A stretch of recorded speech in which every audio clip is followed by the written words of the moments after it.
Good morning Telangana. Welcome to T news. Headline చూద్దాం.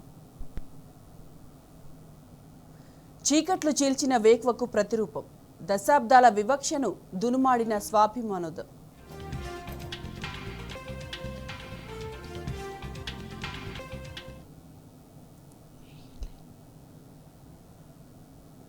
కేసీఆర్ జన్మదినం సందర్భంగా ఊరూరా వృక్షార్చన, పెద్ద ఎత్తున మొక్కలు నాటుతున్న అభిమానులు.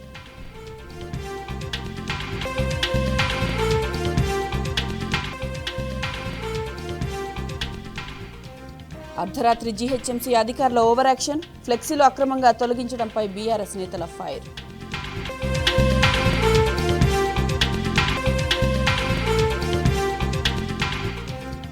వేసవికి ముందే ప్రాజెక్టులు ఖాళీ చేస్తున్న ఏపీ సర్కారు, కృష్ణా జలాల తరలుతున్నా కన్నెత్తి చూడని రేవంత్ ప్రభుత్వం.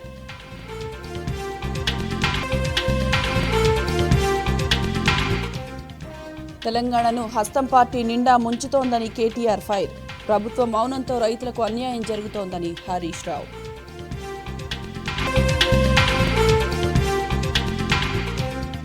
తెలంగాణను మిగులు రాష్ట్రంగా అప్పజెప్పినం, బడ్జెట్లో నిధులివ్వని బీజేపీని ప్రజలు క్షమించారన్న కేటీఆర్.